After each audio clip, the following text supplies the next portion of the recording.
Welcome to the Impactful Engineer Project. I'm Steve Maxey, and with my co-host and brother Jake, we are here to bring you guidance, fresh ideas, and the tools to help you become an impactful engineer.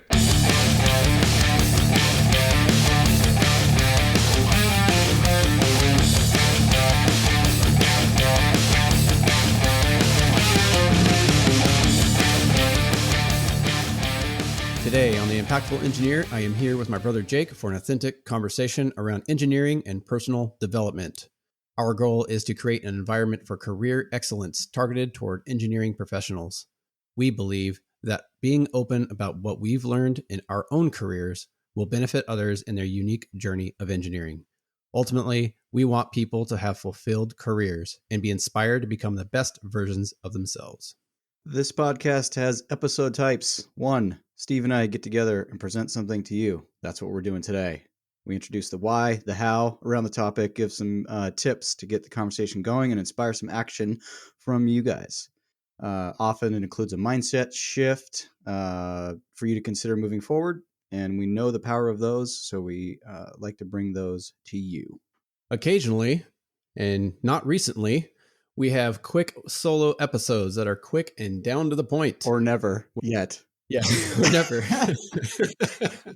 We promise we will come out with these. I think we've done 2. We get down to the point where one of us has an idea that we want to share with the group. This is typically a mindset, a strategy or a tactic around making yourself and others around you increase their potential in your career or their career. It's something that we were really passionate about, or that simply would otherwise not make a good content for a full episode. So being solo episodes, they will have a feeling more like a small lecture, and we will release those out on Wednesdays eventually, and they will be called Wednesday Wisdom. And about once a month, we have our guest episodes until people stop wanting to talk to us. Then it'll just be me and Steve again. But we like to bring in experts because we are not experts. We're just guys going through our engineering career and sharing things with you. And there are people out there a lot smarter than us that can give you very good perspectives, mindsets, strategies, tips based around their area of genius. So we like to bring those in. The overall goal being, exposing you to multiple thought processes and views in areas that will help you succeed, which is what we're all about. And if we don't do any of that, we usually have fun and suggest that you listen really closely, and you should be able to pull out a golden nugget or two. So Jake, Yes, everybody sir. has heard, what was that? Yes, sir. Oh, all right. Everybody's heard the term entrepreneur, right? It's a huge trend on social media, of course, with content all over being about, huge success stories and strategies on how to start and run businesses, et cetera, et cetera, et cetera. But it really only applies to a small percentage of, professionals working out there. I don't remember the actual metric. It's like what, 0.5% or something like that? 1% or less. Yep. That actually succeed in doing it. Exactly. So the vast majority of professionals work within an organization, like engineers. However, you can still utilize most of those key takeaways of successful entrepreneurship and apply it within an organization. And that is called intrapreneurship. And that's what we're going to be talking about today. So it's going to be built around how do you find success as an entrepreneur? So I want to start this out with kind of that first step, right? And I think that's going to be mastering your craft. Be the one who is the go-to for your area of expertise, right? So in an organization, you'll have multiple teams and they'll all be working on various aspects. Like let's say you're someone who's the dishwasher guy. You design dishwashers, right? You want to be the person that, hey, I have a dishwasher problem. I am going to go to Jake and talk to him about a new dishwasher. This is the guy. That's the kind of level of master that you want to become in your area of expertise. So just off of that, what do you think on that topic? Being the master of your craft? Yeah, for sure. I think people think it's going to take forever to be the master of their craft. And it does take quite a while, but it's not as long as you think. People underestimate how much they can get done in a year or two towards mastering their craft, and they probably overestimate what they can get done in about 6 months. So try not to play that game. Try to look at the 1 to 2 to 3 to 4 year horizon and see what you can do to become known really as the expert. Right? We all can strive to be an expert, but you're never going to know every single little thing. Just figure out what is the main problem you solve and get really good at solving it. Okay. And that can be pretty narrow. It can be wide, but that's going to take more time. But if you spend a good 3 or 4 years mastering what it is that you do and become known as the person that is the go-to to solve that problem, that's a good first step. Absolutely. And I think it ties into the next one of being known as the one who can get things done and get things done with urgency, right? So it doesn't even have to be in the area of expertise, but if someone's like, hey, this bathroom is dirty, I need someone to clean it up. And you're like, sure, I'll clean it up real quick. If that is something that's going to set up the company for success, right? I mean, you're not going to be a CEO and then all of a sudden you have to be a janitor for a month, but be known as someone who is able to get things done or be able to delegate to other people to get things done, if you're in a position to be able to do that. And I think most engineers are, right? That, they're going to have adjacent teams that you collaborate with. And, maybe there's someone else who's an expert in something that needs to be done, and you can ask them to do that. And as an So being known entrepreneur, as that key. yeah, Good. totally. And as an entrepreneur rising up in the ranks, it's going to happen naturally. I started being the person that could get shit done quickly, right? But by myself, early in my career, it's like, hey, you have a design that needs to be done, and you give it to Jake. It's gonna be done. Like I became known as the person that could get shit done quickly with urgency, right? And then as you move up, it's like I'm still known as the person that can get things done. You want something done, give it to Jake, truly. But I don't do it all myself anymore. But it's still under the umbrella of, hey, put Jake in charge of this thing. This thing will get done. It will get done within the time frame we need it to get done, which is a great place to be, right? Yeah. And I think not only just getting it done, but getting it done well, right? Yeah, kind of. That doesn't mean perfect, but yeah. I mean, you get a bunch of shit done and it's all on fire and nobody can use it. I mean, you're going to very quickly show that you're not the person that they want to give things to. Yeah, exactly. Yeah, do it right, please. Yeah. So, piling on that, I think being available for new challenges, right? So, not overloading yourself, excuse me, overburdening yourself and having too many monkeys on your back per se, but being the person who can tackle new challenges that you haven't done before, because going back to the topic of being known as someone who can get shit done, but you're also available for other things, new things that need to get done. Maybe you're just facilitating these actions to be completed, even though you aren't an expert in that area. Yeah, totally. And I want to kind of clear something up too, is that we're talking about the success as an entrepreneur as it relates to being an entrepreneur. So, entrepreneurs want to start their own business. They want to move up. They want to make more money. They have revenue targets each year. Their goal is to grow and grow and grow and grow. So that's what we're talking about. So you can be a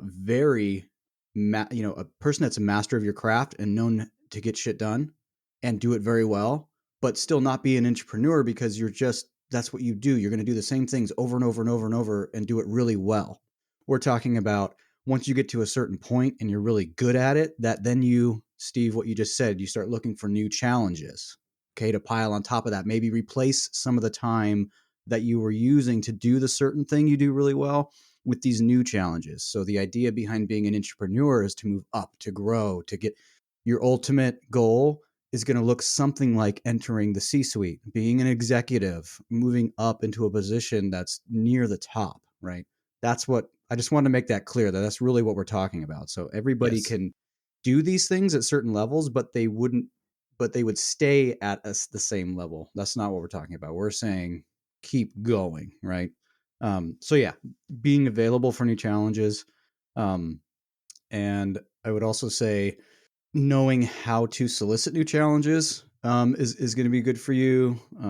As soon as you're kind of a master of your craft and known for being someone who can get shit done, you're going to be approached by many people. So that right there solves half the problem. But on your way there, you can also be uh, exposing yourself to situations that show that you're open for new challenges. You know, you're getting into one-on-ones with your direct supervisor talking about these things. You're asking for assignments that would bring you out of your comfort zone or out of the region or team or whatever that you're in, because you want to take on some specific challenges and show your stuff. So you're advocating for yourself as well, right? For these new challenges.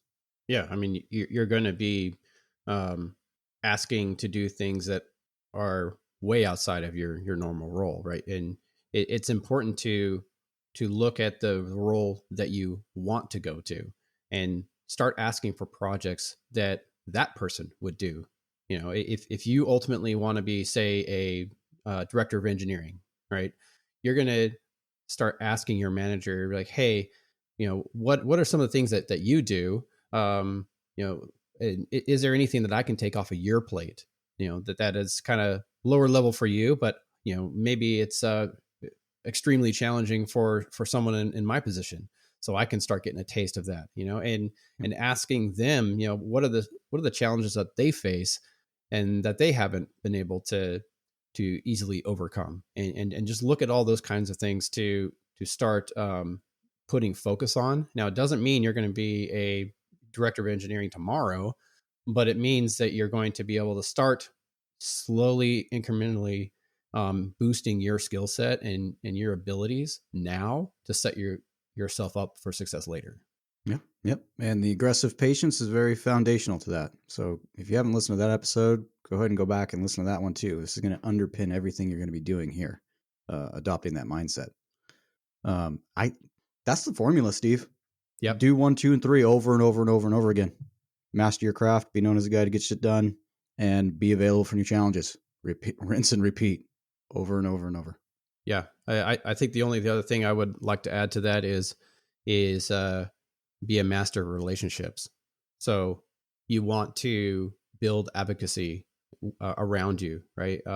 We touched on this on the last episode, right? Building a personal board of directors, having people who have your back and advocate for your ability to get things done, right? Your ability to be the expert, it's and building those relationships that you're in the conversation when you're not around. So that's incredibly important to move up within your organization. Yeah, so I see it as 1, master your craft. 2, be known for the person who gets shit done. 3, be available for new challenges. Those are the pinnacle things, you know, those are the most important things you should be doing. And then as offshoots of that, how do you reinforce that and make a and good visibility for yourself is to create advocates for you, right? Don't create enemies. And something we recently talked about, I think it was actually the episode before this when it was just you and I, Steve, that we haven't posted yet, but we've recorded it already. So that one will be coming out too. But um, the idea that there is a time horizon that is a pretty good period of time that someone will see you as either someone who can't perform or is someone who's toxic versus someone who can perform and gets along great with the team and is a good advocate for other people and, you know, shows up well. So shows up, you know, perceived as not going to be on my radar for being an entrepreneur and for rising, or is on my radar as being someone who's a good candidate to move up. The time periods between someone making those decisions is months and years. So you don't want to start off by creating enemies, because then you have to overcome that creation of enemies, which takes another 6 months, and then you have to make sure you're at a level playing field again, which takes another 6 months, and then you have to create advocates, which takes another 6 months to a year. So you could possibly, in this example, be 2 to 3 years removing yourself from that upward mobility if you create those enemies in the beginning. And And creating the enemies is not hard to do. We're all humans and we all perceive each other, and whether we're excellent communicators and can overcome that resentment and miscommunication quickly, or we're not excellent communicators, both are above you. Both people that don't know how to communicate and people that do are above you making these decisions. So we talk about that a lot, and I'm going to continue to hammer it because it's super important.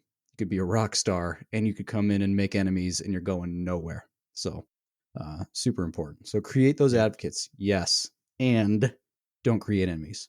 Yeah, I'd like to kind of wrap everything up in an analogy. I've heard it used many times, but I just love it and it sticks with me. So as you can imagine, there's a professional, say American football professional stadium, right? Huge, holds tens of thousands of people. And you can imagine the stands are all full. And then there's a limited number of players on the field. So there's going to be the bystanders and the crowd, and then there's going to be the people actually, running towards that 250-pound person that's going to run you over, right? You're going to get bruised up, you're going to get hurt, but you're playing the game, right? So everyone can sit in the stands and talk all day about what they see as being wrong or what they see as needing to be improved.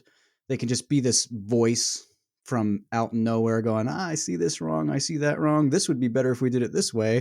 Hey, buddy, let me tell you about this thing for 20 minutes, and you're kind of just spewing or gossiping, or that's not going to get it done, right? And the idea behind this is that you see need for improvement and you're going to execute on that, which is being available for new challenges, or maybe creating some challenges that you can solve, or problems that you can solve for the organization.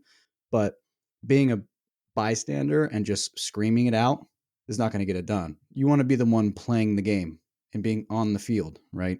So get yourself in there, right? Get around people that have, you have their ear, right? One-on-ones, committees, strategic planning initiative, like groups, like whatever you can do within your company to get in front of those people, and then start talking about problems that need to be solved, instead of sitting on the sideline and just yelling at your coworker and telling them how you think it should be done, but no one's listening and no one cares. And all you're really doing is being that person in the stands that's yelling at the ref or the player that you could do it better, even though, you're some overweight, washed up, mid 40s, dude in the stands yelling at some 22-year-old that could crush you with one, swipe of the hand. And can run the freaking 40 yards in 4.1 seconds or whatever the hell the fast time is. But you get it, you get it. Like, don't be the guy that can't execute and is just, would totally get crushed if they were in the game, just yelling your shit into the game. Be the guy on the field doing the crushing and the playing and getting beat up and getting back up and getting knocked down and getting back up again and solving problems. So get yourself in there. Don't be that bystander. I hope that lands, but it's going to help you a lot. Try to catch yourself from being that person that just talks and be the person that does, right? Yep. Otherwise, you're going to end up being, the grandpa in the corner that everyone just goes, oh, yeah, that's great, grandpa. And then they just keep going about their business, I never heard that one before. I mean, I want to be the grandpa that's, kind of just telling stories, but yeah. Point taken, right? Don't be the person that's just like, oh yeah, there's that person again, just kind of talking like, okay, you don't want to be there. Yeah. Awesome. Well, I think that's an awesome, short, impactful episode that we just did. So before we sign off, I do want to let everyone know we have a newsletter that comes out every week, which reinforces the why, the how, and the action to take, involving some of the highest impact activities you can be doing to boost your career and confidence in it. You can sign up by heading over to impactfulengineer.com. There's a form there. Just type in your name and your email and hit submit. If you want us to answer a question about any of the topics we cover, especially like the one today, because it's so awesome, or you're facing a unique challenge and could use some guidance, please reach out to us on LinkedIn directly. It's Jake Maxey or Steve Maxey on LinkedIn. or just the impactful engineer, or you can just send us an email directly at questions@impactfulengineer.com. Thanks for listening. Get out on the field, start playing the game.